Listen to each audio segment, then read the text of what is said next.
Donald Trump is America's snowflake in chief. He's unmasked himself as one of the most thin-skinned, overly sensitive politicians the U.S. has ever seen.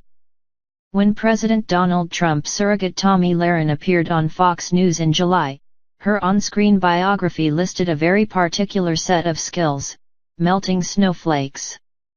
The snowflakes gambit has been a regular part of Lahren's oeuvre for the past year. Earlier in 2017, she even hosted her own public access-worthy Snowflake Awards to honor the nation's most notable hypersensitive citizens. Those who, when subjected to the slightest pressures of life, begin to melt.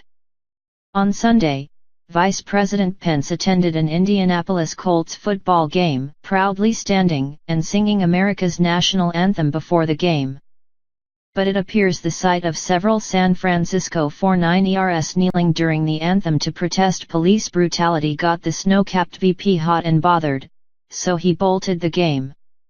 "I left today's Colts game because at POTUS, and I will not dignify any event that disrespects our soldiers, our flag, or our national anthem," Pence tweeted. Later, President Trump tweeted that he had asked Pence to leave the game if any players kneeled.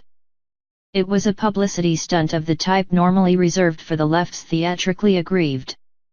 Even worse, it was committed by a fiscal conservative who cost taxpayers an estimated $250,000 in the process. If Pence wants taxpayers to foot the bill for him to be offended in public, there are far cheaper ways to do so. Given past events, perhaps a train ticket to see Hamilton again would have sufficed.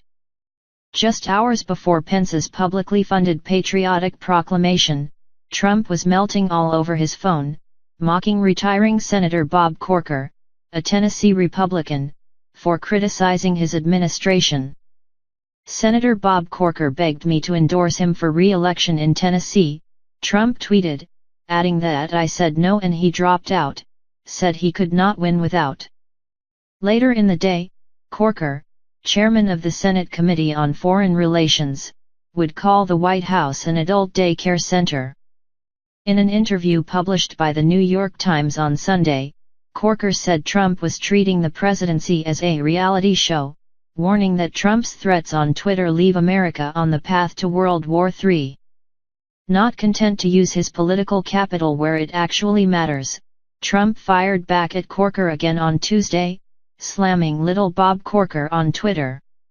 Trump reportedly considered Corker for the Secretary of State post in his administration, but told people that at 5 feet, 7 inches, Corker was too short to be the nation's top diplomat.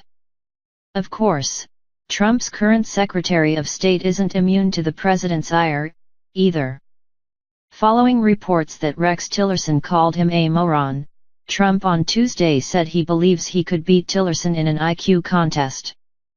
As if his hypersensitive spats with national government figures weren't enough, Trump inexplicably set out after ESPN SportsCenter host Gemma Hill on Tuesday, accusing her of tanking the network's ratings. Hill was suspended on Monday for urging fans on Twitter to boycott the NFL. Previously, Trump Press Secretary Sarah Huckabee Sanders had called for Hill's firing when the host referred to the president as a white supremacist.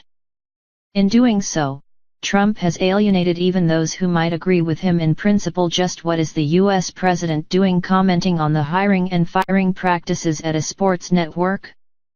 One of Trump's most attractive features to his followers is that he's a straight talker who doesn't care who he offends.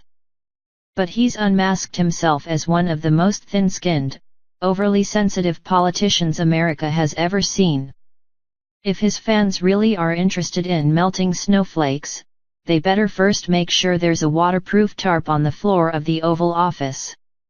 Christian Schneider is a columnist for the Milwaukee Journal-Sentinel, where this piece first appeared.